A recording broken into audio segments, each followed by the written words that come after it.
Good morning. Thank you for coming to the stream, guys. Hello. I hope everybody's been doing good. Welcome, welcome. Hi, hi. This is really awkward. We don't know what to say. Konumi. Kondoodoo. I'm Numi. I'm Doodoo.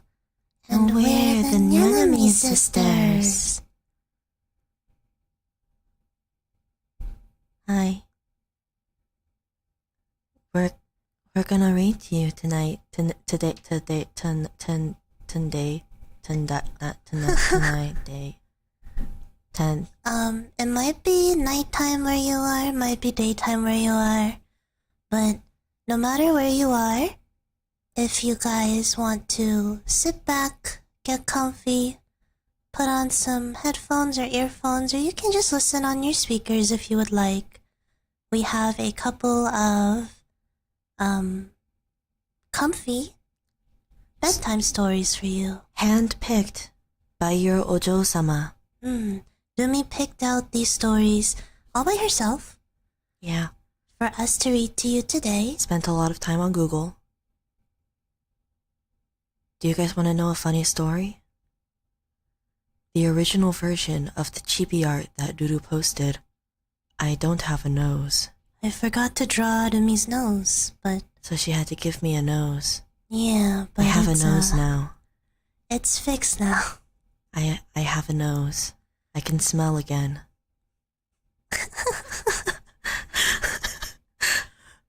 We're so sorry. This is our very first ASMR stream, so we hope you'll forgive us if there's a couple hiccups or if we're a little bit awkward. We're doing our best. 3DO kind of gave us a bit of trouble setting it up, didn't it?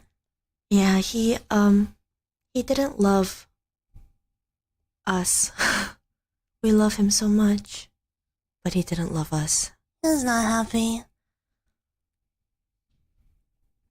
But, yeah, if you guys are ready, we're going to jump straight into it. So, our very first story is The Velvetine Rabbit. Why do you sound like a robot? The Velvetine Rabbit Robot ASMR. Yes, our very first story is The Velvetine Rabbit. So if you guys are ready, get comfortable, tuck yourselves in, get a nice fluffy blanket, close your eyes, your favorite stuffed animal. Also, there's supposed to be ambient rain sounds in the background. Ambient. I forgot ambient, whatever. I forgot to turn them on, so I'm gonna turn them on now, okay, guys? Alright. There's some, yeah. Rain. There's some rain. I don't know about you guys, but I love reading a good book when it's raining. I love getting comfy, wrapping myself up in a warm blanket. So, we wanted to kind of let you guys experience that today. Alright, are you ready, Dumi? I'm ready. Here we go. Okay. There was once a velveteen rabbit, and in the beginning he was really splendid. He was fat and bunchy, as a rabbit should be. His coat was spotted brown and white. He had real thread whiskers, and his ears were lined with pink sateen. On Christmas morning, when he sat wedged in the top of the boy's stocking, with a sprig of holly between his paws, the effect was charming. There were also other things in the stockings. Nuts and oranges and a toy engine and chocolate almonds and a clockwork mouse. But the rabbit was quite the best of all. For at least 2 hours the boy loved him, and then aunts and uncles came to dinner, and there was a great rustling of tissue paper and unwrapping of parcels, and in the excitement of looking at all the new presents, the Velveteen Rabbit was forgotten. For a long time he lived in the toy cupboard or on the nursery floor, and no one thought very much about him. He was naturally shy, and being only made of velvetine, some of the more expensive toys quite snubbed him. The mechanical toys were very superior and looked down upon everyone else. They were full of modern ideas and pretended they were real. The model boat, who had lived through 2 seasons and lost most of his paint, caught the tone from them and never missed an opportunity of referring to his rigging in technical terms. The rabbit could not claim to be a model of anything, for he didn't know that real rabbits existed. He thought they were all stuffed with sawdust like himself, and he understood that sawdust was quite out of date and should never be mentioned in modern circles. Even Timothy, the jointed wooden lion who was made by the disabled soldiers and should have had broader views, put on airs and pretended he was connected with government. Between them all, the poor little rabbit was made to feel himself very insignificant and commonplace, and the only person who was kind to him at all was the Skin Horse. Skin Horse had lived longer in the nursery than any of the others. He was so old that his brown coat was bald in patches and showed the seams underneath, and most of the hairs in his tail had been pulled out to string bead necklaces. He was wise, for he had seen a long succession of mechanical toys arrive to boast and swagger, and by break their mainsprings and pass away, and he knew that they were only toys, and he would never turn into anything else. For nursery magic is very strange and wonderful, and only those playthings that are old and wise and experienced like the Skin Horse understand all about it. "What is real?" asked the rabbit one day, when they were lying side by side near the nursery fender before Nana came to tidy the room. "Does it mean having things that buzz inside you and a stick-out handle?" "Real isn't how you are made," said the Skin Horse. "It's a thing that happens to you. When a child loves you for a long, long time, not just to play with, but really loves you, then you become real." "Does it hurt?" asked the rabbit. "Sometimes," said the Skin Horse, for he was always truthful. "When you are real, you don't mind being hurt." "Does it happen all at once, like being wound up?" he asked. "Or bit by bit?" "It doesn't happen all at once," said the Skin Horse. "You become. It takes a long time. That's why it doesn't happen often to people who break easily, or have sharp edges, or who have been or who have to be carefully kept. Generally, by the time you are real, most of your hair has been loved off, and your eyes drop out, and you get loose in the joints and very shabby. But these things don't matter at all, because once you are real, you can't be ugly, except to people who don't understand." "I suppose you are real," said the rabbit, and then he wished he had not said it, for he thought the Skin Horse might be sensitive. But the Skin Horse only smiled. "The boy's uncle made me real," he said. "That was a great many years ago. But once you are real, you can't become unreal again. It lasts for always." The rabbit sighed. He thought it would be a long time before this magic called real happened to him. He longed to become real, to know what it felt like, and yet the idea of growing shabby and losing his eyes and whiskers was rather sad. He wished that he could become it without these uncomfortable things happening to him. Oh, I burped. There was a person called Nana who ruled the nursery. Sometimes she took no notice of the playthings lying about, and sometimes, for no reason whatsoever, she went swooping about like a great wind and hustled them away in cupboards. She called this tidying up, and the playthings all hated it, especially the tin ones. The rabbit didn't mind it so much, for wherever he was thrown, he came down soft. One evening, when the boy was going to bed, he couldn't find the china dog that always slept with him. Nana was in a hurry, and it was too much trouble to hunt for china dogs at bedtime, so she simply looked about her, and seeing that the toy cupboard stood open, she made a swoop. "Here," she said, "take your old bunny. He'll do to sleep with you." And she dragged the rabbit out by one ear and put him into the boy's arms. That night, and for many nights after, the Velveteen Rabbit slept in the boy's bed. At first, he found it rather uncomfortable, for the boy hugged him very tight, and sometimes he rolled over on him, and sometimes he pushed him so far under the pillow that the rabbit could scarcely breathe. And he missed, too, those long moonlight hours in the nursery when all the house was silent, and his talks with the skin horse. But very soon, he grew to like it, for the boy used to talk to him and made nice tunnels for him under the bedclothes that he said were like the burrows the real rabbits lived in. And they had splendid games together, in whispers, when Nana had gone away to her supper and left the nightlight burning on the mantelpiece. And when the boy dropped off to sleep, the rabbit would snuggle down close under his little warm chin and dream, with the boy's hands clasped close round him all night long.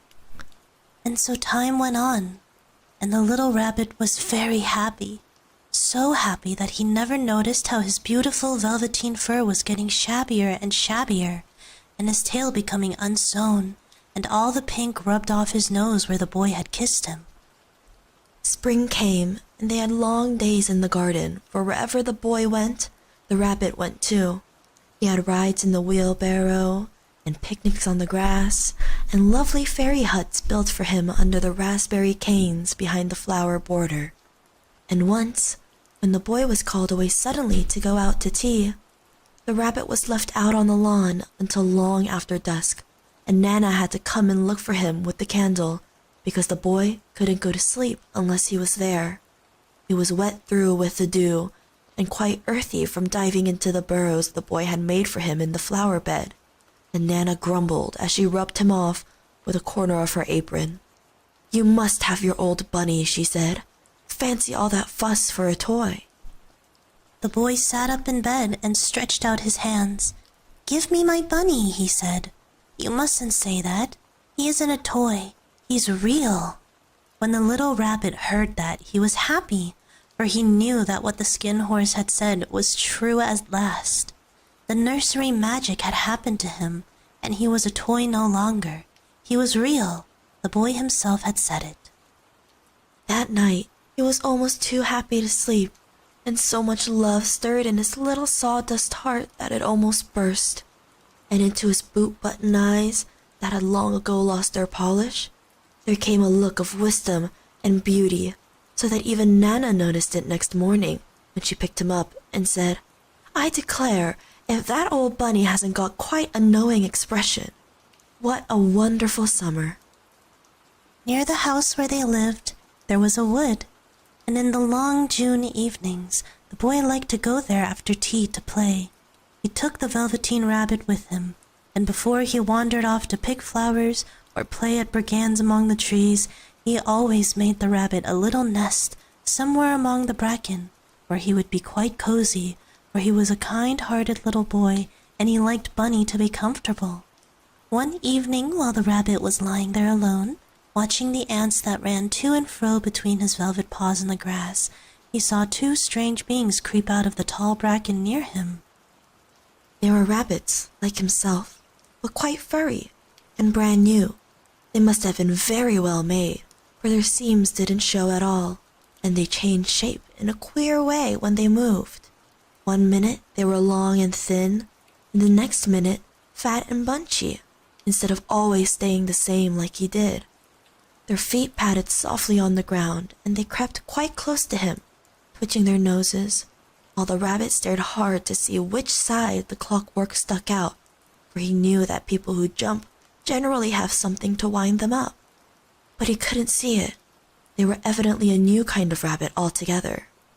They stared at him, and the little rabbit stared back, and all the time their noses twitched.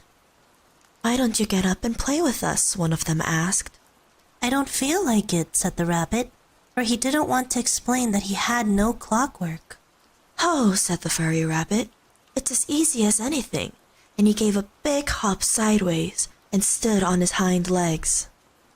"I don't believe you can," he said. "I can," said the little rabbit. I can jump higher than anything." He meant when the boy threw him, but of course he didn't want to say so. "Can you hop on your hind legs?" asked the furry rabbit. That was a dreadful question, for the Velveteen Rabbit had no hind legs at all. The back of him was made all in one piece, like a pincushion. He sat still in the bracken and hoped that the other rabbits wouldn't notice. "I don't want to," he said again. But the wild rabbits have very sharp eyes, and this one stretched out his neck and looked. "He hasn't got any hind legs," he called out. "Fancy a rabbit without any hind legs," and he began to laugh. "I have," cried the little rabbit. "I have got hind legs. I'm sitting on them." "Then stretch them out and show me, like this," said the wild rabbit, and he began to whirl round and dance till the little rabbit got quite dizzy. "I don't like dancing," he said. "I'd rather sit still." But all the while he was longing to dance, for a funny new tickly feeling ran through him, and he felt he would give anything in the world to be able to jump about like these rabbits did. The strange rabbit stopped dancing and came quite close. He came so close this time that his long whiskers brushed the Velveteen Rabbit's ear, and then he wrinkled his nose suddenly and flattened his ears and jumped backwards. "He doesn't smell right," he exclaimed. "He isn't a rabbit at all. He isn't real." "I am real," said the little rabbit. "I am real. The boy said so," and he nearly began to cry. Just then there was a sound of footsteps, and the boy ran past near them, and with a stamp of feet and a flash of white tails, the two strange rabbits disappeared. "Come back and play with me," called the little rabbit. "Oh, do come back. I know I am real." But there was no answer. Only the little ants ran to and fro, and the bracken swayed gently where the two strangers had passed. The Velveteen Rabbit was all alone. "Oh dear," he thought. "Why did they run away like that? Why couldn't they stop and talk to me?" For a long time he lay very still, watching the bracken and hoping they would come back. But they never returned, and presently the sun sank lower and the little white moths fluttered out, and the boy came and carried him home. Weeks passed, and the little rabbit grew very old and shabby, but the boy loved him just as much. He loved him so hard that he loved all his whiskers off, and the pink lining to his ears turned gray, and his brown spots faded. He even began to lose his shape, and he scarcely looked like a rabbit anymore except to the boy. To him he was always beautiful, and that was all the little rabbit cared about. He didn't mind how he looked to other people, because the nursery magic had made him real, and when you are real, shabbiness doesn't matter. And then one day, the boy was ill. His face grew very flushed, and he talked in his sleep, and his little body was so hot that it burned the rabbit when he held him close. Strange people came and went in the nursery, and a light burned all night, and through it all, the little Velveteen Rabbit lay there, hidden from sight under the bedclothes, and he never stirred, for he was afraid that if they found him, someone might take him away, and he knew that the boy needed him. It was a long, weary time, for the boy was too ill to play, and the little rabbit found it rather dull with nothing to do all day long. But he snuggled down patiently and looked forward to the time when the boy would be well again, and they would go out in the garden amongst the flowers and the butterflies and play splendid games in the raspberry thicket like they used to. All sorts of delightful things he planned, and while the boy lay half asleep, he crept up close to the pillow and whispered them in his ear. And presently the fever turned and the boy got better. He was able to sit up in bed and look at picture books while the little rabbit cuddled close at his side. And one day they let him get up and dress. It was a bright, sunny morning, and the windows stood wide open. They had carried the boy out onto the balcony, wrapped in a shawl, and the little rabbit lay tangled up among the bedclothes, thinking. The boy was going to the seaside tomorrow. Everything was arranged, and now it only remained to carry out the doctor's orders. They talked about it all, while the little rabbit lay under the bedclothes, with just his head popping out, and listened. The room was to be disinfected, and all the books and toys that the boy had played with in bed must be burnt. "Hurrah!" thought the little rabbit. "Tomorrow we shall go to the seaside," for the boy often talked of the seaside, and he wanted very much to see the big waves coming in, and the tiny crabs and the sand castles. Just then, Nana caught sight of him. "How about his old bunny?" she asked. "That," said the doctor. "Why, it's a mass of scarlet fever germs. Burn it at once." "What? Nonsense. Get him a new one. He mustn't have that any more." And so the little rabbit was put into a sack with the old picture books and a lot of rubbish and carried out to the end of the garden behind the fowl house. That was a fine place to make a bonfire, only the gardener was too busy just then to attend to it. He had the potatoes to dig and the green peas to gather, but next morning he promised to come quite early and burn the whole lot. That night the boy slept in a different bedroom, and he had a new bunny to sleep with him. It was a splendid bunny, all white plush with real glass eyes, but the boy was too excited to care very much about it, for tomorrow he was going to the seaside, and that in itself was such a wonderful thing that he could think of nothing else. And while the boy was asleep, dreaming of the seaside, the little rabbit lay among the old picture books in the corner behind the fowl house, and he felt very lonely. The sack had been left untied, and so by wriggling a bit, he was able to get his head through the opening and look out.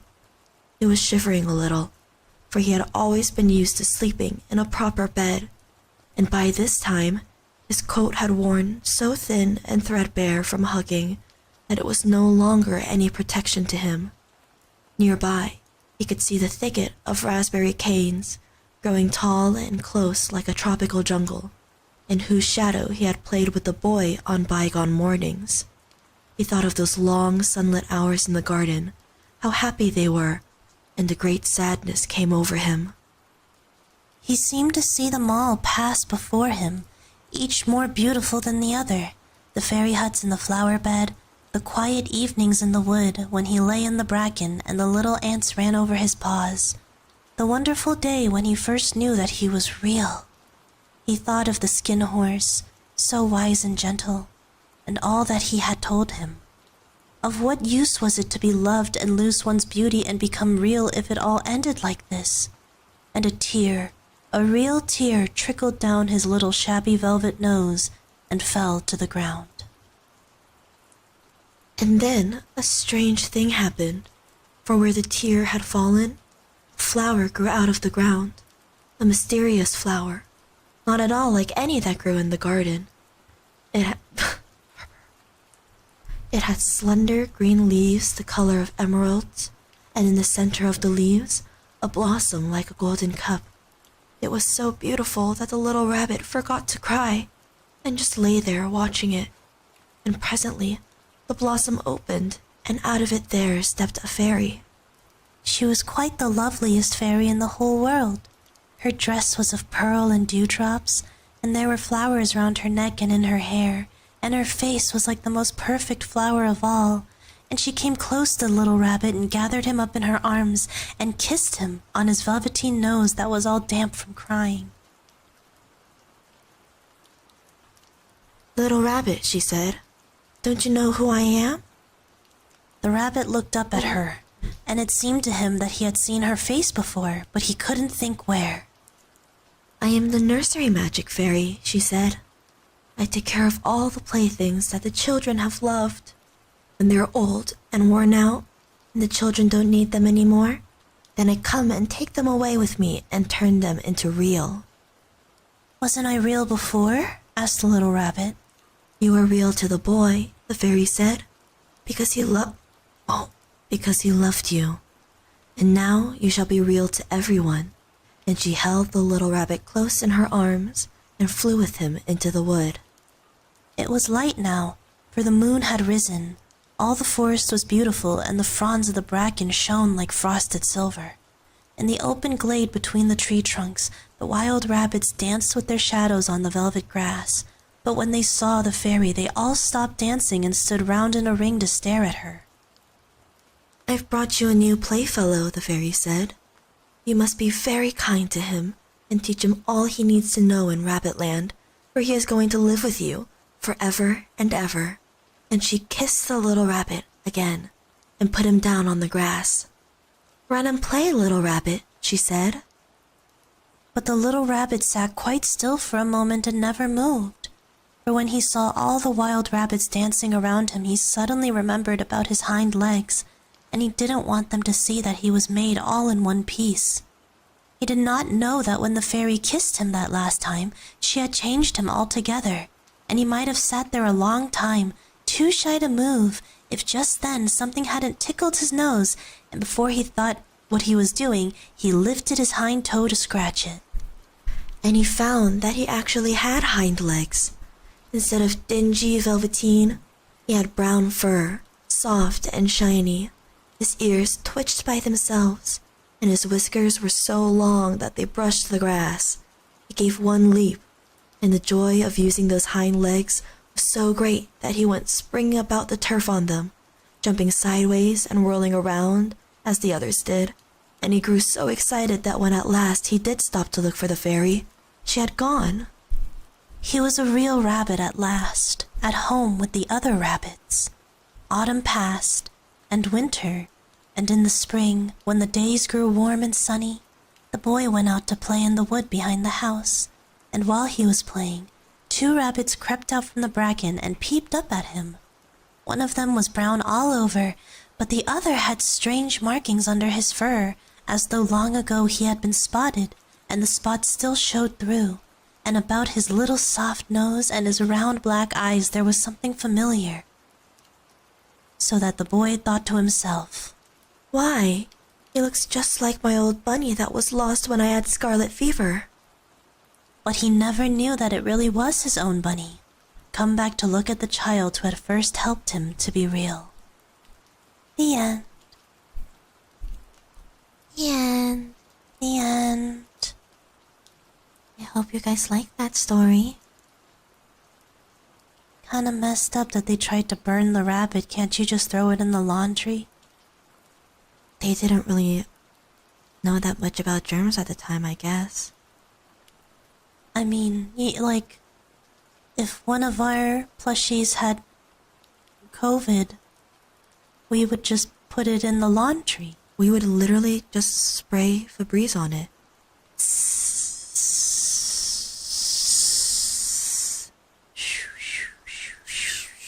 Mwah.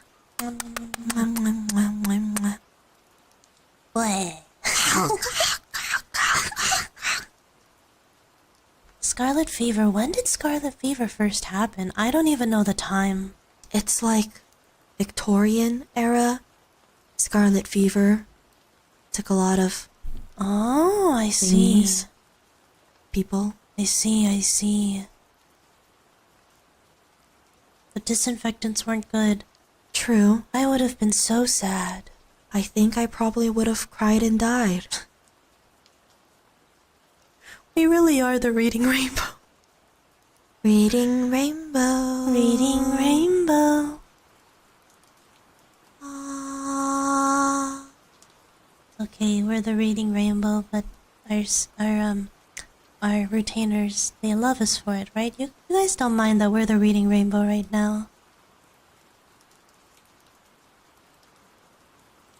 You have to like it. You have to. You're required. Yeah, you have to. You must. You must. Or if you don't, I'll cry. I'll cry. What are you trying to do? Well, no, I was just making sure the rain sounds were looped so they don't just cut off randomly. Oh, that would be really funny. It would have been, but don't worry. I'm making sure that it's looped. Alright, what's our next story, Rumi?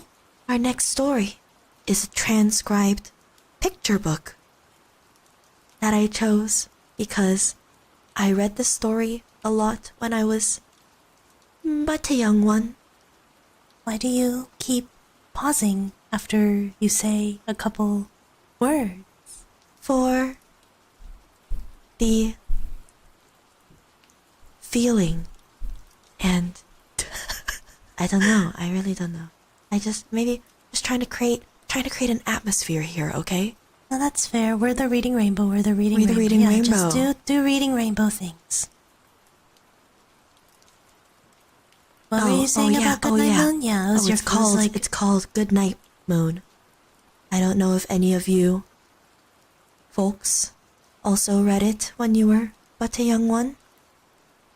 It's called Goodnight Moon. It's a picture book for little babies because you guys are little babies, right? We're the little babies, but you're just gonna hear us read it. No pictures for you. You got scarlet fever when you were 14. Scarlet fever is still a thing? I didn't know that. I guess. Well, I'm very glad you survived. I got Christopher Walken. We're trying to be serious, but it's impossible. Hey. That's okay. Our next ASMR is going to be ASMR 2 cat girls run over you with their car. Oh no. Oh no, is that a dead body? Oh, that's too bad. Oh no. Look. Let's eat it.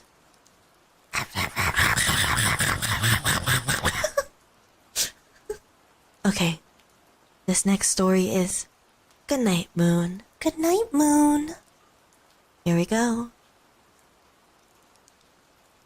In the great green room there was a telephone and a red balloon and a picture of...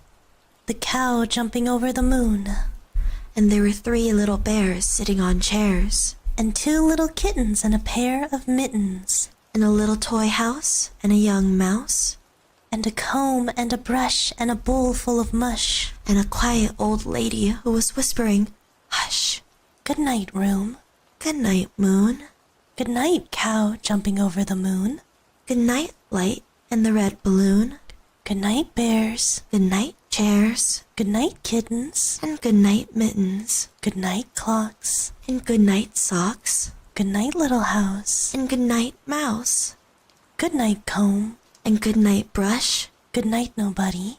Good night, mush. And good night to the old lady whispering hush. Good night, stars. Nice air. Good night, noises everywhere. That's it. That's it. It's not long. It's just a cute little story. Cute little poem. What ASMR trick are you trying to do? No, that was the applause. Oh, that was the applause.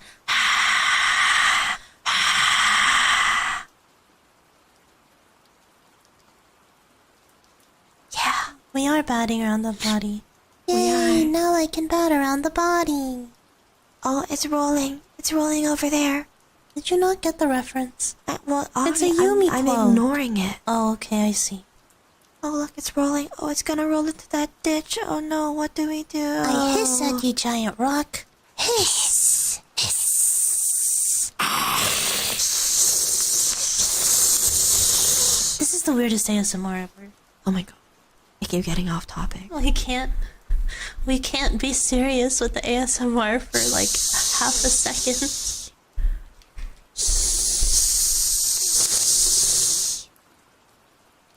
One day we'll do serious ASMR with triggers and like Like a hairbrush or something, whatever those people use. I don't fucking know. We'll do research. But we will also do ASMR like 2 sisters kidnap you and have a trauma-induced mental breakdown. Yeah. Woo! Alright, what's our next story to me? This next story is one that I just found on a website called How Old Witch Nada Stole the Moon and the Sun. How rude to call a witch old. You don't call a woman old. Well, if she's, like, objectively old. Yeah, but you still shouldn't. Even if I was objectively old, if somebody called me old, I would cry. Okay. You would cry too. I'd be like, chill, you're old too. Fuck off. What if, like, a little kid is like, ew, it's an old lady. I'd tell them You would cry. I would be like, You would cry. I'm gonna put you in my dentures. I'm gonna eat you. I thought you were gonna say you were gonna put them up your asshole. Why would you do that? I don't know. I'm used to you saying shit like that. Okay. Alright, how the old witch Nita stole the moon and the sun. Once upon a time, thousands and thousands of years ago, I expect, for no one ever hears of Witch Nita in these days, an old witch named Nita used to jump on her broomstick with another broom in her hand. She used to fly about the sky, brushing away the cobwebs, as she called them. What she really did was to brush away the little rain clouds that the stars used for veils when they were tired of shining. It's okay if you're old. We love you. Yeah, We love you anyway. yeah. We'll take care of you you. into an old person home. No, we will not. We will take care of you we will ourselves. take care of you ourselves. Yeah, we'll take care of you. Yeah. We'll give you smooches and we'll And tuck you in and we'll We'll feed give you your oatmeal. medication. Yeah. Take you on walks. We'll make sure you have your walker with you. And we'll make sure you're hydrated. Make sure you get your bingo night. Bingo night.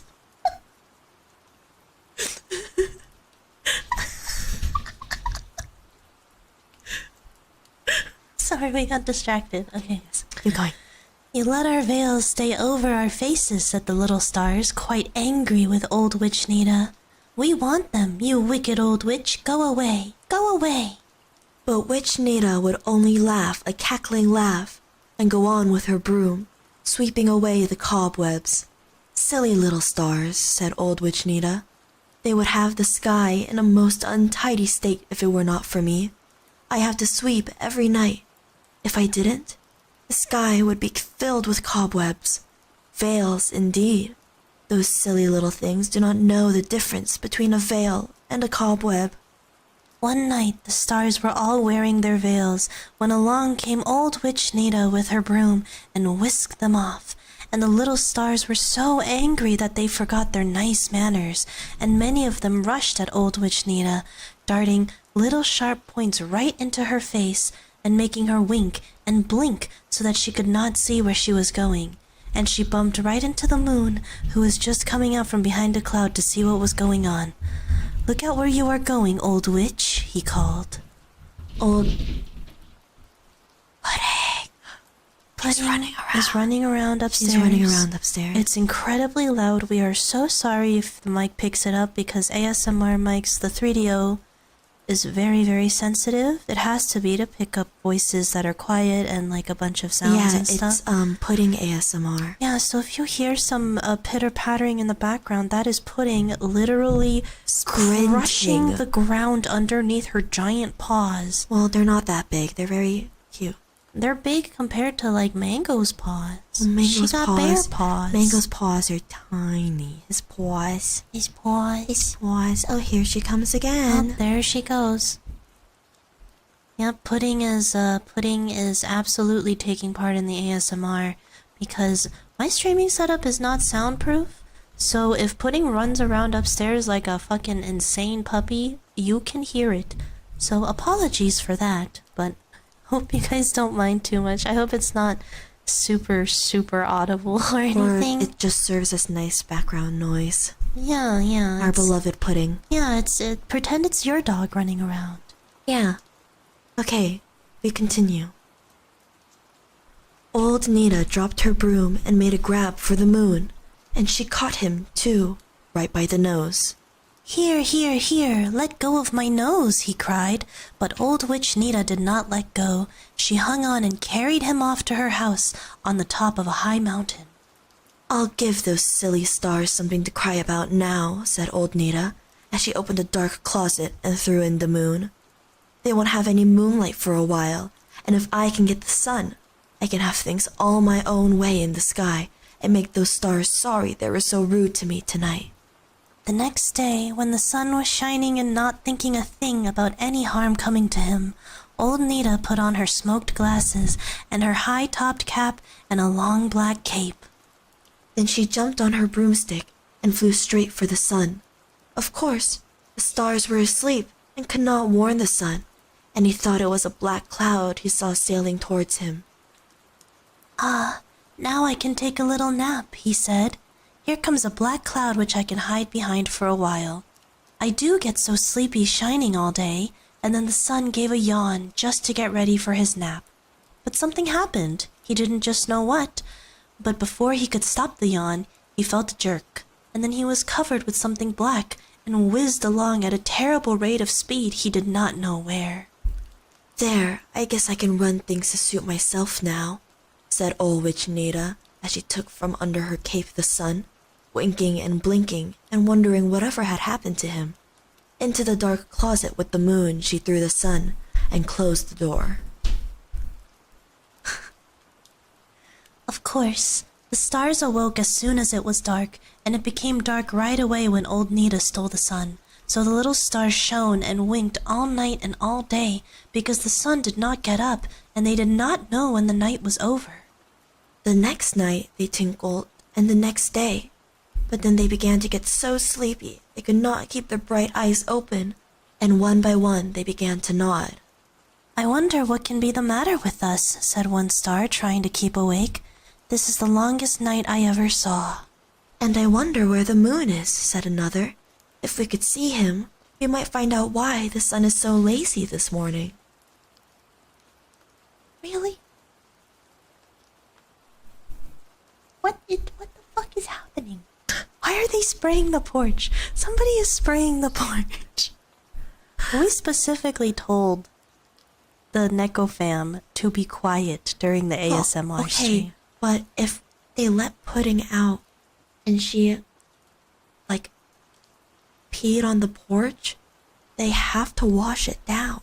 That's true, but Pudding doesn't pee on the porch anymore. Sometimes if they make him, she rings the same bell to signify, "Let me out onto the deck," and "Take me out, I need to pee." Sometimes it can be misconstrued.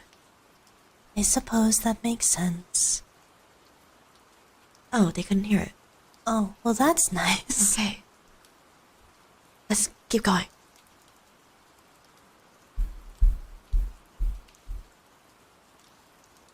Old Witch Nita was flying about, hidden beneath her black cape, and she laughed to herself as she heard what the stars said. "I can tell you where the sun is, and the moon too," she said, throwing off her cape and showing herself to the stars. "I have them both locked up in a closet in my house." And off she flew on her broomstick, leaving the poor little stars quite speechless with amazement. "Something must be done, and done at once," said one star. "If we let that old witch have the sun and moon, who knows what will become of us?" "But what can we do?" asked another star. "Here we are, up in the sky. And old Nita's house is on the top of a mountain. Besides that, she will keep a close watch over them. You may be sure. What can we do? And what will become of us?" "One of us must go down there and let them out," said the first star. "Now which one of us will go? That is the first thing to settle." No one answered for a minute, and then a very little star said timidly, "I am willing to go, but I am so small I do not suppose I could do any good." "You are the very one to go just because you are small," said the first star. "And now I will tell you how it can be done. Old Witch Nita will be up here tonight. You may be sure because she is happy now that she has the sun and the moon and wants to see how unhappy we are. When she comes tonight, we must make a great fuss and cry because we are so upset, not knowing when it is night or day, and beg her to help us. She will fly around close to us, and when she is very near Little Star, we must wail and cry and attract her attention, and then Little Star must jump on the broomstick right behind Old Witch Nita." "Oh, oh, oh," said all the stars. "Oh, oh, oh," for they were afraid of old Nita. But Little Star did not cry out. She just winked and blinked and listened to what the first star said. "As I said," continued the first star, "Little Star must jump on the broomstick right behind Old Witch Nita, and then close her eyes until Old Witch Nita comes up to her house on the top of the mountain. Of course, she can only take one look then, just to see where the old witch goes, and little Star must stay very still until old Nita goes to bed, for she usually sleeps in the daytime.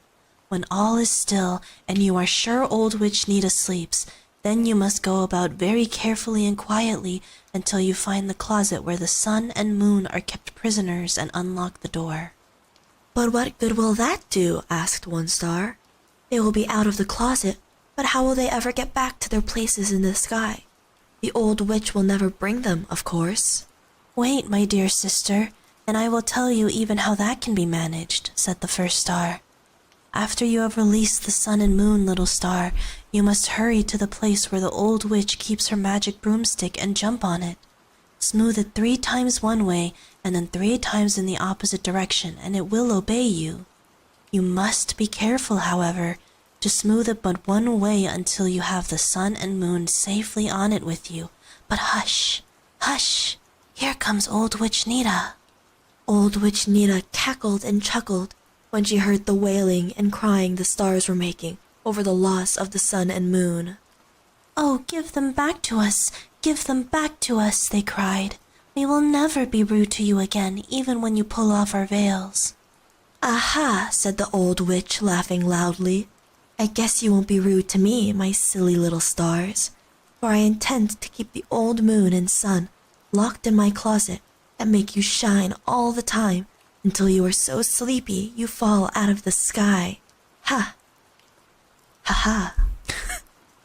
Oh, oh, oh, cried the stars all together, and old Nita flew close to them to better see how they suffered, and the little star did as the first star had told her to do, and the next instant she was flying along with old witch Nita toward her house on top of the mountain. Little Star looked just once and saw old Nita go into the house. Then she closed her eyes and waited until she was sure the witch was asleep. Very, very carefully she opened the door and slipped in. Then she looked around, and from under a door she saw a very bright light and knew that behind that door were the sun and the moon. The key was in the door, and it took only a second to turn it. Hush, said Little Star. I have come to release you. Do not make a sound, but follow me. Little Star took from a chair old witch Nita's big black cape and threw it over the sun and moon, so their bright light might not awaken the old witch.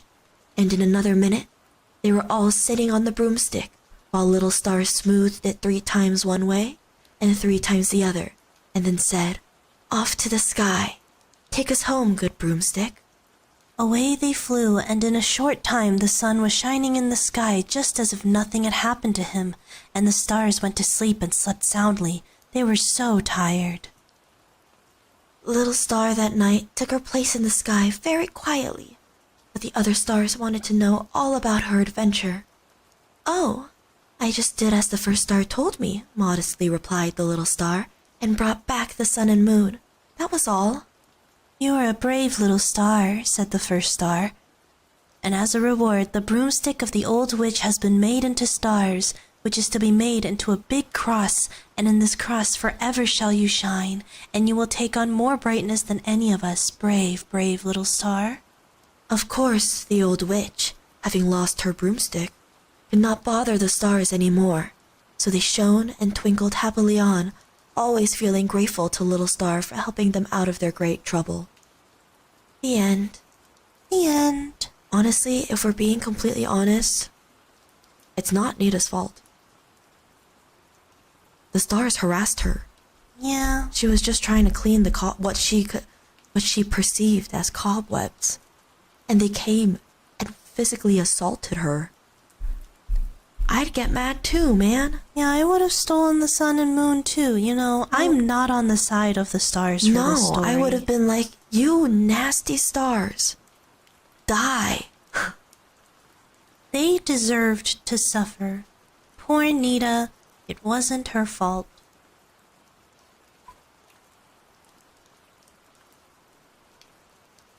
Alright, well, Rumi, please introduce the next story for us.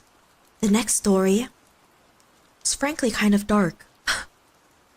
I read it, and I was like, oh shit, this is kind of fucked up.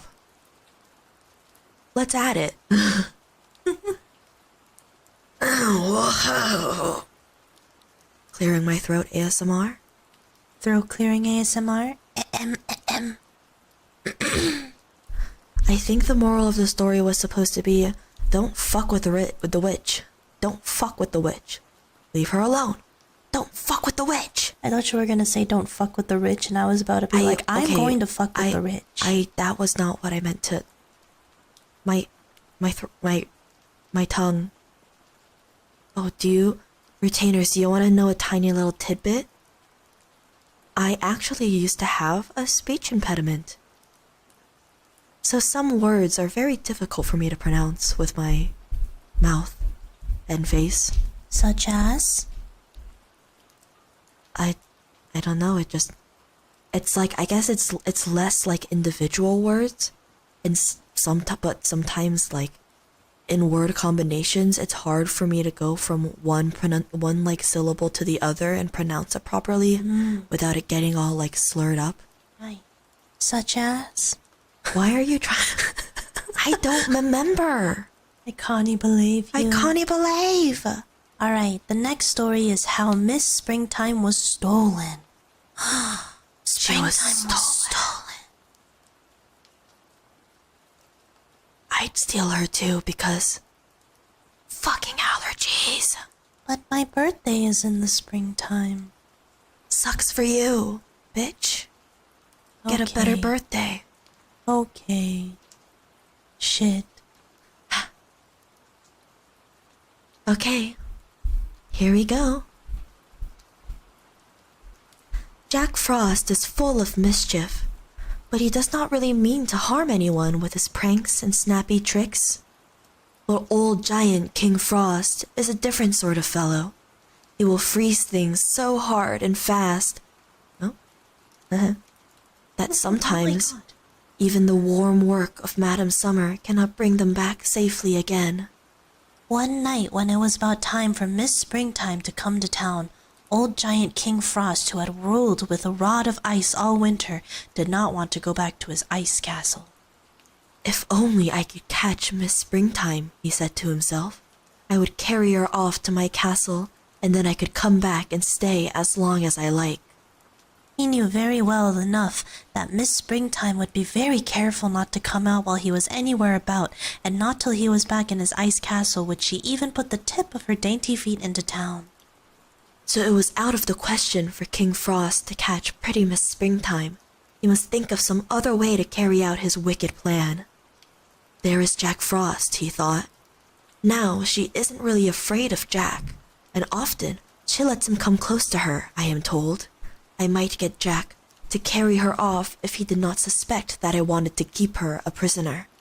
So he awoke the sleeping Jack and told him he wanted to play a trick on Miss Springtime, and he wanted him to help with the joke. Jack Frost, always ready for a lark, jumped up and ran down the mountain with King Frost, and here King Frost told him he must leave him, for he must hide behind the mountain. It would never do for Miss Springtime to suspect that he was anywhere around. Suspect? Let her come to town, said King Frost, and then you jump out from behind some place where you have hidden during the day, and catch her when it is dark, and do not let her get away. Bring her here to this mountain, and I will do the rest. So off capered Jack Frost to do as King Frost told him, and gaily came Miss Springtime tripping into town when the sun rose one morning, for there was no sign of the Frost King or even Jack Frost. But that night when the sun went down and all was dark and still, out crept the fun-loving Jack and caught Miss Springtime fast asleep in a garden. She awoke with a cry of alarm, but when she saw Jack Frost she laughed. "Oh, it is you," she said. "None of your frosty pranks, Jack. Run along, I am not afraid of you." But Jack did not run. Instead, he held Miss Springtime close in his frosty arms, and off he ran with her struggling to free herself.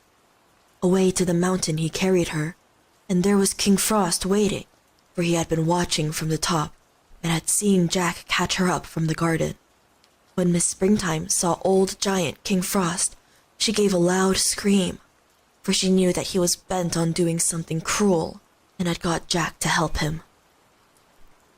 Carry me back, Jack Frost. Carry me back to the garden quickly.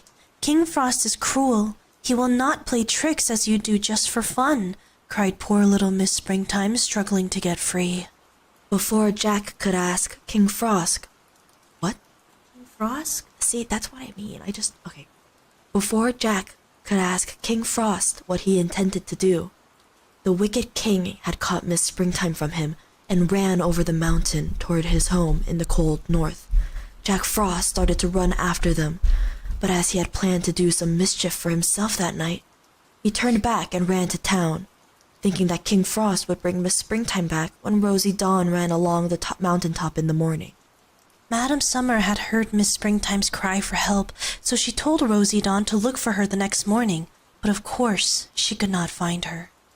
As soon as Mr. Sun was up, Rosy Dawn ran back to tell Madam Summer that Miss Springtime could not be found. "It is old giant King Frost who has done this wicked deed," said Madam Summer. "He shall pay for this if he does not bring her back." But King Frost did not bring her back. He had Miss Springtime fast locked in his ice castle, and there he intended to keep her until he was ready to go home for good. Long Madam Summer waited, and each day Rosy Dawn sadly shook her head. She could not find Miss Springtime. Of course, Madam Summer did not have many clothes. Those she had were old and drab-looking, but she knew she must forget her pride and go forth to find Miss Springtime if ever the earth was to be freed from the grip of old King Frost. So one morning she went along with Rosy Dawn, and from the top of the mountain she looked around. She was not dressed in nice clothes such as she usually wore, and King Frost did not know her, so he did not bother to hide his home, but ran off to it while Mr. Sun was shining to snatch a few hours' sleep. "Ah," said Madam Summer as she watched him, "so that is your home, and there I know is poor Miss Springtime weeping out her heart. You shall pay for this, you wicked king." Madam Summer went right to work. She ran down the mountain into the fields and gardens and over the ponds and ice-covered streams, but she did not go near the castle of King Frost. When night came, out came the king and looked about. Then he started to run down the mountain, but to his surprise, he found he was not feeling strong. In fact, he seemed about to crumble and fall to the ground. "I wonder if Madam Summer has come," he said, wiping the perspiration from his brow. "I was sure she would not appear without her new clothes." King Frost turned back to his home, but what a sight met his gaze when he reached the spot where his castle had stood. Madam Summer had been there while he was away, and on the castle and ice-covered forest she threw her warm breath, and the castle was no more.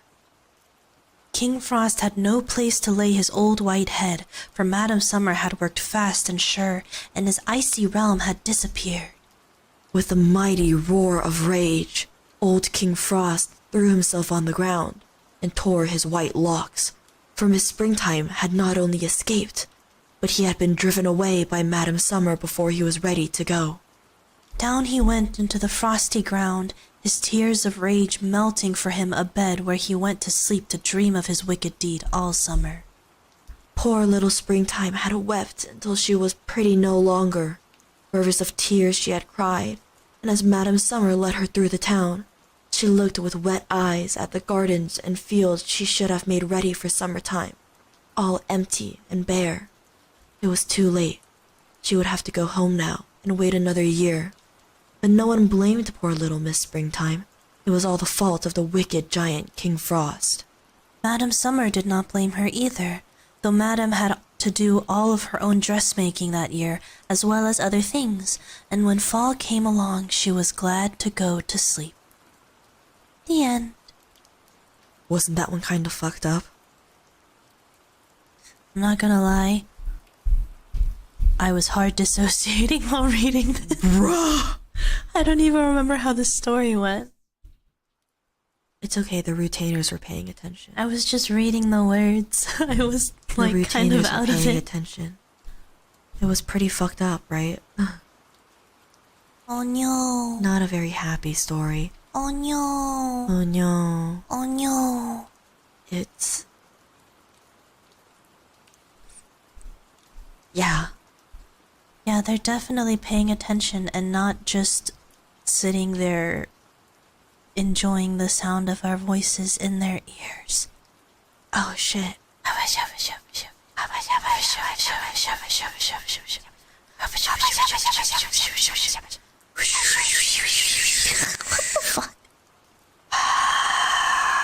Is this even an ASMR thing that we're doing? Or are we just being dumb? I don't know. This is the sound of me scratching my water bottle.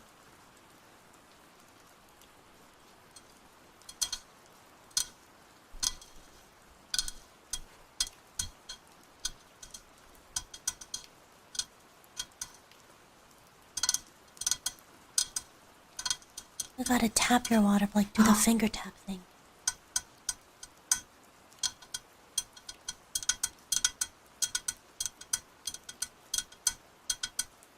This is really weird. This is really weird. It is weird. Alright, what's our... This isn't our last story, No, right? this is our second to last story. Okay, our second to last story. Oh, you're having breakfast, Leone? Oh, what are you eating? I hope it's something yummy. Yum yum yum. Yum. We haven't had breakfast. We have not. We'll eat after the stream, it's fine. Yeah. Alright. Tell us about our second to last story. Our second to last story is called The Quest for the Nightingale. It's about a nightingale. What is a nightingale? A bird, ding dong.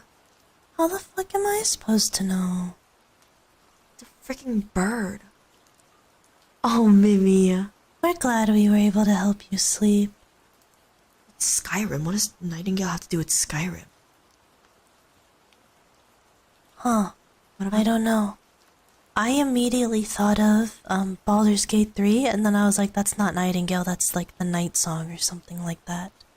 Ooh, rice, meat, and eggs. Ooh. That sounds yummy. 안녕하세요, 펭귄님. Popping my fingers ASMR.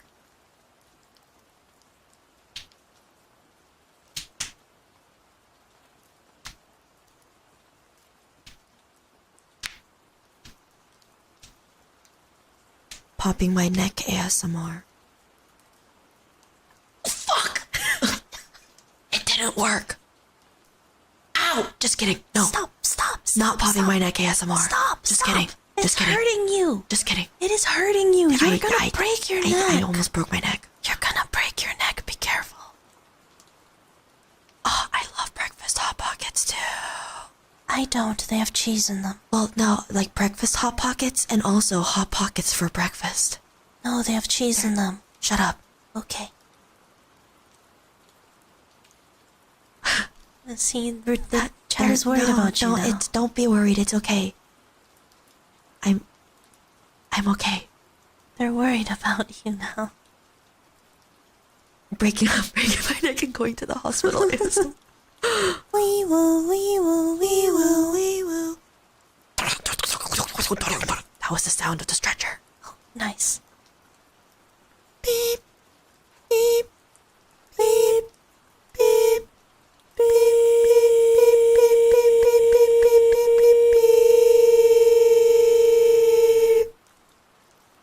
That was gross. That was disgusting.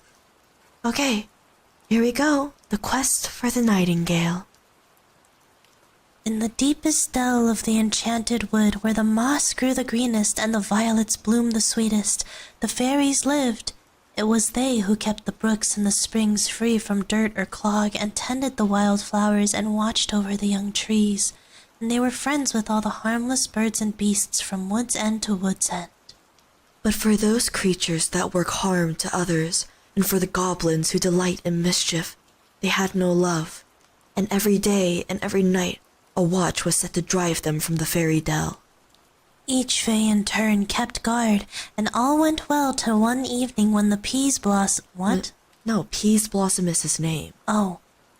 All went well till one evening when Peas Blossom, the best-loved fairy in the dell, fell asleep at his post, and the goblins stole away the nightingale that sang each night at the queen's court. Great was the sorrow in Fairyland when this was known. Not Pea Blossom, shut up, her heart.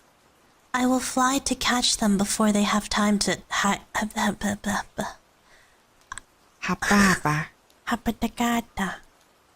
I will fly to catch them before they have had time to hide her away, cried a fae whose name was Quick as Lightning. I will go too, said Twinkle Toes. Shut the fuck up.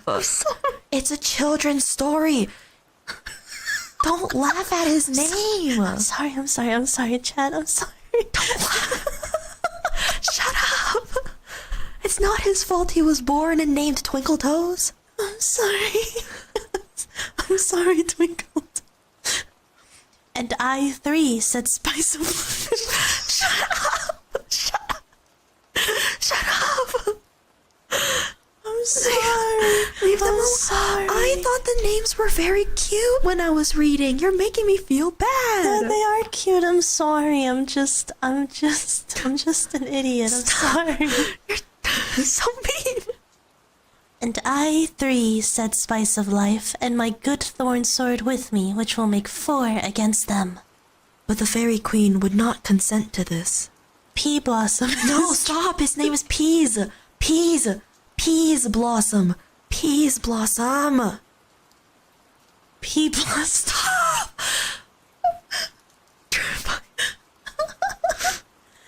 Peas Blossom and his trust did fail, and he must seek the nightingale, she said, and no sooner had she spoken than the little fae bade his companions goodbye and hastened out upon his quest alone. The goblins had left no trace behind them, and Peas Blossom wandered hither and thither, over dewy fells and fields, asking of every piping cricket and brown-winged bat he met, "Past the goblins this way?" No one could aid him, and he was ready to drop from weariness and sorrow when the moon came over the hill and called, "Whither away, Peas Blossom, whither away?" "In the quest of the nightingale that the goblins have stolen, but where they have taken her I cannot find," answered the little fae sadly. Then said the moon, "Many a nightingale there is in the wide world, both free and caged, and how may I know yours from any other? But this I can tell you. Through a window in the castle of the great giant which stands upon a high hill beside the silver sea, I spy a nightingale in a golden cage, which was not there when I shone through that same window yestereve, and moreover, at the world's end, which is beyond the giant's castle, I see a band of goblins counting money." "1,000 thanks to you, O moon," cried Peas Blossom joyfully when he heard this, for he could put 2 and 2 together as well as any fae in Fairyland, and he did not doubt that the goblins had sold the nightingale to the great giant. "I shall be at the castle before you shine in the dell," he called to the moon as he flew swift as a hummingbird through the air. But when he reached the hedge of horns that guarded the palace... Thorns. Oh. But when he reached the hedge of thorns that guarded the palace of a lovely princess who was next neighbor to the giant, he tripped against a candlefly that was hurrying to an illumination in the palace, and tumbled headlong into the thorns. "Help! Help!" he cried as he struggled to get free, and a nighthawk that was out in search of a supper flew down to see what the matter was. "Oh ho," said he when he saw who it was. "Fairy folk like to have all things their way, but 'tis my turn now to have a little fun." And he plucked Peas Bottom. God damn it! Fuck! Don't.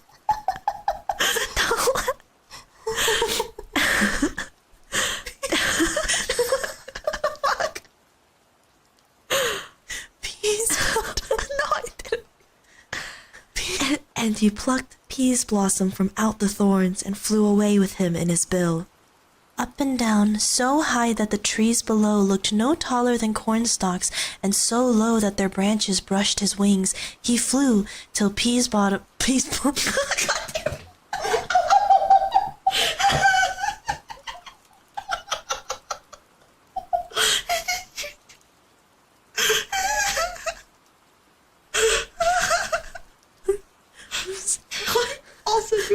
Why'd you also say it? Because I kept thinking about it. I'm sorry. up and down, so high that the trees below looked no taller than cornstalks, and so low that their branches brushed his wings. He flew till Peas Blossom was faint from dizziness. "See what a great moth the hawk has in his bill!" cried an owl that they passed. "'Tis no moth, but a bug," said a said a whip poor will. "Such an enormous gnat should make a meal for two," whispered a brother hawk flying close. "Simpleton! Do you not know a fairy when you see one?" said the night hawk, who could keep quiet no longer. But no sooner had he opened his bill to speak his very first word than out tumbled Peas Blossom. The other hawk made haste to catch the fay, but before he could reach him, a fine breeze came blowing by. "Is this not my playmate Peas Blossom, who likes so well to ride on the grasses and rock in the flowers?" asked the breeze, and it whisked the little fairy away and bore him along so fast that no bird could keep up with him. They were at the silver sea in the twinkling of a star, and Peas Blossom was just beginning to think that his troubles were ended when the breeze died away as quickly as it had come, and the little fay found himself in the sea before he knew what was happening. Fortunately for him, a great tarpon fish came swimming by just then. Tampon fish? "No, a tarpon fish!" A tampon fish? "Stop!" "Catch fast hold of my tail, and I will take you safely to shore," said he, and Peas Blossom lost no time in doing as he was bid. Ugh, how salty the water was, and how the billows roared as the fish plunged through them, sending the white spray far above his head. Poor Peas Blossom was more dead than alive when they reached the shore, but as soon as he had gotten his breath again, he said to his new friend, "If you will come with me to Fairyland, you may swim in a stream as clear as glass. There is no salt in it, and no rough waves, and every fairy in the dell will guard you from harm." "Water without salt! I cannot imagine it," said the great tarpon. "And no waves! Why, I should die of homesickness there." So when Peas Blossom saw that there was nothing he could do for him, he thanked him kindly, and turned his steps to the giant's castle, which stood on a high hill close beside the sea, just as the moon had said. But Peas Blossom's wings were so wet and so weary that though he tried once, twice, and thrice, he could not fly to the lowest window ledge of the castle, and what he would have done nobody knows had not a chimney swift who was out late from home flown by just then. She lived in the castle chimney, and when she heard what the little fay wanted, she offered to carry him to her nest. "Once there, all will be easy," she said, "for there is no better way to get into the castle than through the chimney." So Peas Blossom seated himself between the swift's wings, and up they went to the top of the chimney, and then down through the opening to the swift's home, which looked as if it were only half of a nest fastened against the wall. "If you will come with me to Fairyland," said Peas Blossom when he saw this, "you shall have the greenest tree in the wood for your home, and the fairies will help you to build a whole nest there." But the swift only laughed at him. "There is no better place than a chimney to raise young birds. I should be uneasy about them every minute in a tree, and as for a whole nest, I don't know what you mean," said she. And when Peas Blossom saw that she was well content with her home, he thanked her and bade her goodbye and began his climb down the chimney. There was no light to show him the way except the little that the moon sent through the opening high above the swift's nest, and on all sides of the little fay were the straight narrow walls of the chimney, covered with black soot. He clung to them as closely as a lichen to a rock, putting his little toes into every crack and holding fast to the bits of cement that jutted out here and there from the bricks. If he rustled a wing, he brought down a shower of soot upon himself, and when at last he stood in the giant's room, he was as black as any goblin. That seems racist. I did not realize that that was a line in the story. When I was adding it, we are going to move on. He had no time to think of himself, though, for there asleep in the golden cage which the moon had seen was the queen's nightingale. There was no mistaking her, for there was a tiny feather missing from the tip of her right wing, and that missing feather was in Peas Blossom's Sunday cap, hanging in an alder bush in the fairy dell that very minute. Good night, Kai. Good night, Kai. Good night, cow jumping over the kai. Good night, good night, old lady that says, "Hush." Oh, Kai. good night. The giant was asleep too, but the golden cage was on a table close behind him. So Beside close. him. I said beside him. No, you said behind. Whatever. Close beside him. So close that poor Peas Blossom, whose wings were not improved by the soot from the chimney, could not reach it without climbing upon the giant's bed. He was as careful as he could be, but no sooner had he stepped upon the bed than he touched one of the giant's toes, and the giant gave a great start. "What is the matter?" called his wife. "Oh, nothing," said he.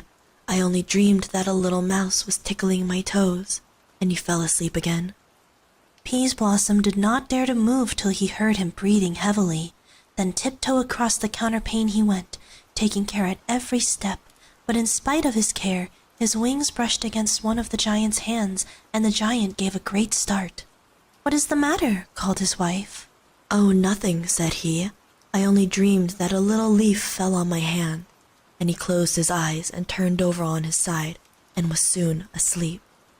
Peas Blossom was close under the cage by this time, but so tall was the table on which it was, and so small was he, that to reach the door he was forced to stand on the giant's head. Light as thistledown were his feet, but no sooner had the giant felt their tread than he gave a great start, and lifting his hand, struck himself a tremendous blow upon his forehead.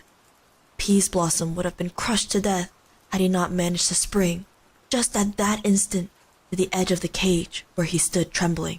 "What is the matter?" called the giant's wife. "Oh, nothing," said he.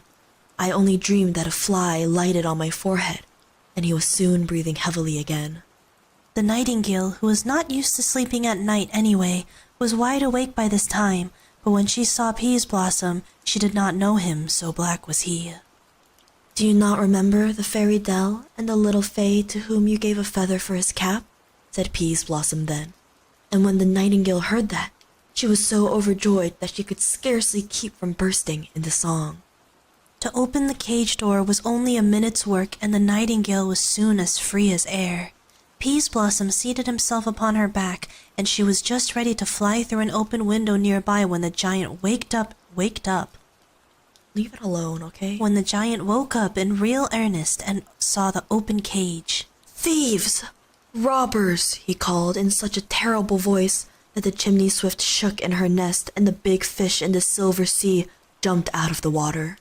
If the giant had spied Peas Blossom and the nightingale, it would have gone hard with them, but luckily for them, his wife, who was a kind-hearted woman, saw them before he did and upset the golden cage right in his way.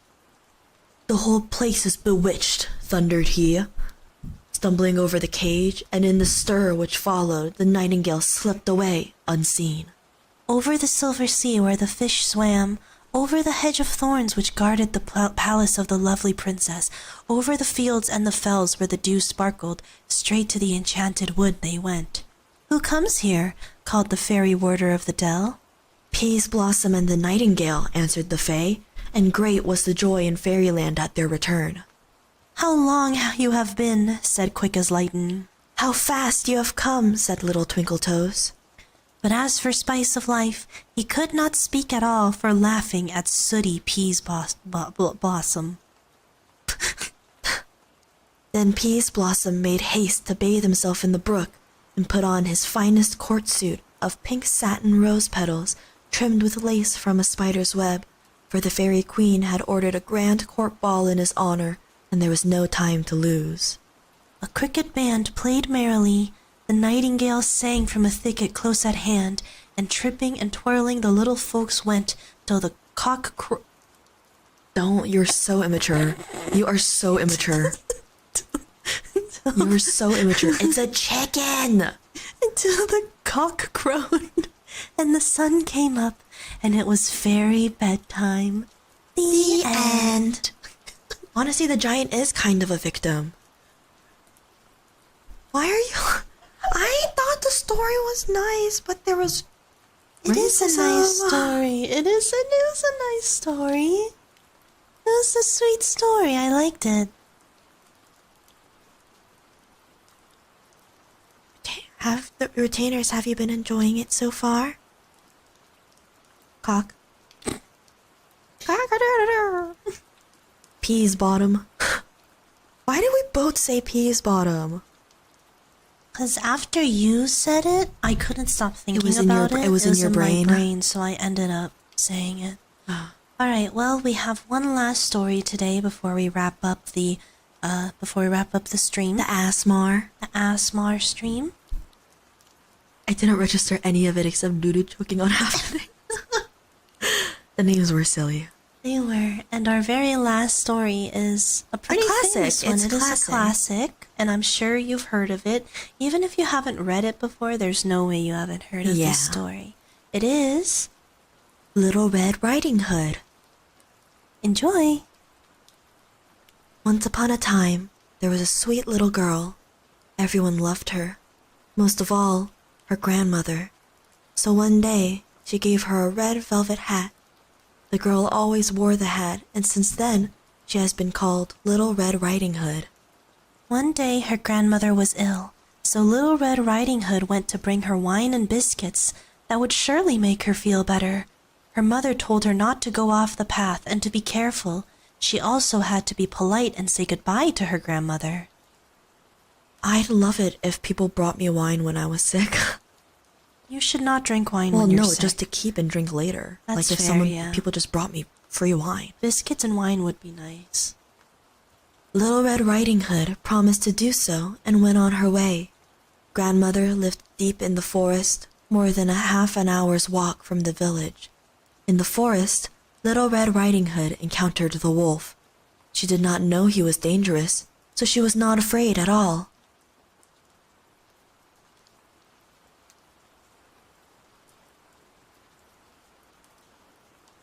Sorry, I had to mute the mic for a second because I had to cough. Very loudly and disgustingly. Good morning, Little Red Riding Hood, the wolf said. I'm going to bring Grandma wine and biscuits because she is sick, said Little Red Riding Hood. Where does your grandmother live? The wolf then asked. Less than half an hour further into the forest in the cottage under the 3 big oaks, said Little Red Riding Hood. The wolf, meanwhile, was thinking of something else entirely. That Little Red Riding Hood was a nice, tender morsel and would probably taste even better than the tough grandmother. If he was smart, he could eat them both. So the wolf came along and said, "Look at these beautiful flowers. Don't you want to look around for a bit?" Little Red Riding Hood wanted to pick a beautiful bouquet for grandmother. It was still early, so she had plenty of time, and so she left the path and wandered deeper and deeper into the forest. Meanwhile, the wolf walked straight to grandmother's house and knocked on the door. "Who is there?" "Little Red Riding Hood with wine and biscuits. Open up." "Come in, I can't get up," said grandmother. When the wolf was inside, he jumped onto the bed and ate grandmother in one go. Then he put on her nightgown, put on her nightcap, and got into bed with the curtains closed. When Little Red Riding Hood arrived at the cottage with her arms full of flowers, she was surprised to find the door open. Inside, everything seemed so strange. She became afraid, but did not know why. "Good morning," Little Red Riding Hood said, but no one answered. Then she opened the curtains. In the bed lay grandmother, but she looked so strange with her sleeping cap over her face. Wait. Okay. "Oh, grandmother," she said, "what big ears you have." "The better to hear you with, my child," was the reply. "But grandmother, what big eyes you have," she said. "The better to see you with, my dear." "But grandmother, what large hands you have." "The better to hug you with." "Oh, but grandmother, what a big, terrible mouth you have." "The better to eat you with." The wolf jumped out of bed and swallowed up Little Red Riding Hood. With his belly so full, he slept soundly and snored like a king. A hunter came by. He thought, "That old woman is snoring very loudly. I'll go and have a look." He saw the wolf and said, "So here you are, you old sinner. I've been looking for you for so long." He wanted to shoot the wolf with his rifle, but suddenly realized that the wolf might have eaten grandmother. Who knows? He might be able to save her. He cut open the belly of the sleeping wolf with a pair of scissors and immediately saw a red cap. The girl jumped out and cried, "I was so afraid in the wolf's belly. It was so dark there." And after that, the aged grandmother came out alive also, but scarcely able to breathe. Then the hunter filled the wolf's belly with stones. When the wolf woke up, he wanted to run away, but the stones stopped him. He fell to the ground and never woke up again. The hunter, grandmother, and Little Red Riding Hood were happy. The hunter took the wolf's fur home. Grandmother drank the wine, ate all the biscuits, and soon felt a lot better. And Little Red Riding Hood said to herself, "I will never leave the forest path again for as long as I live, and I will always listen to my mother." The end. Oh, there was, I remembered this when we were reading, but when Dudu and I were younger, we had this Korean storybook that was a telling of Little Red Riding Hood, and it was like the same thing, like, you know, cut open stomach, put stones in it, and then the wolf got thirsty and went to get a drink from the well, and then the stones weighed him down and he fell down the well and died. Oh yeah, I remember. I think in that story it was a little different too, because it was like a rendition of it, so it wasn't Little Red Riding Hood. It was like a bunch of sheep, remember? Yeah, it was like a bunch of little baby sheep. It was like 10 baby sheep, and he ate up all the sheep, and then the sheep's mother, the baby sheep, like their mother came home. She was like, "Oh my god, my babies." She cut him open, took out her kids, replaced his belly with stones, and then he woke up and was thirsty, went to get a drink of water, and then fell and drowned and died. In the well. Yep. Yeah. And also, if I think there were some really good like you know, like different renditions of Little Red Riding Hood that have come out. There's this game that I found out about from a video essayist YouTuber that I really like. Her name is Izzy's, and she did a video on a game called The Path, and it's not really much of like a game like than it is like a you're like it's kind of like a walk, you like walk through, I guess, and just see the story. Like a visual novel? Yeah, kind of.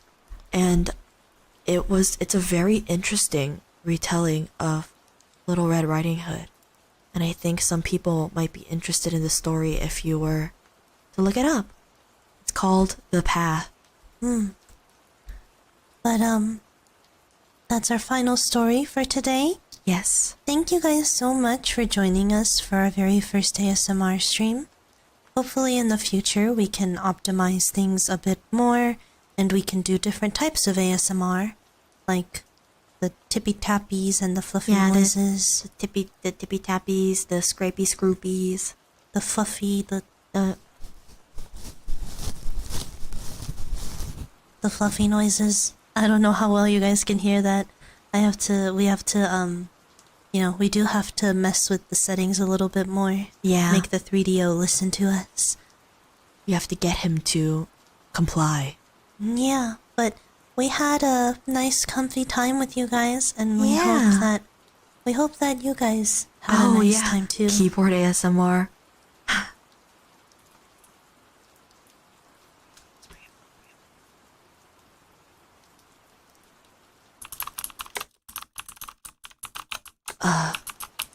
You guys get to hear the disgusting, mushy blue switches.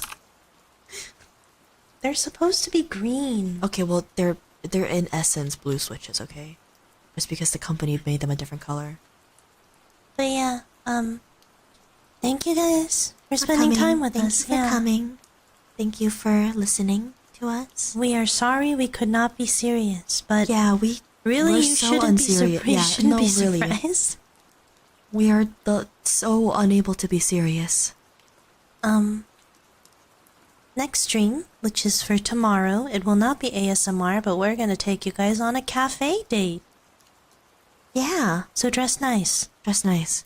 but not too nice. Don't show up in like a fucking tuxedo. Just comfy nice. Yeah, don't come in like a tuxedo, but don't dress like a bum. Yeah. But yeah.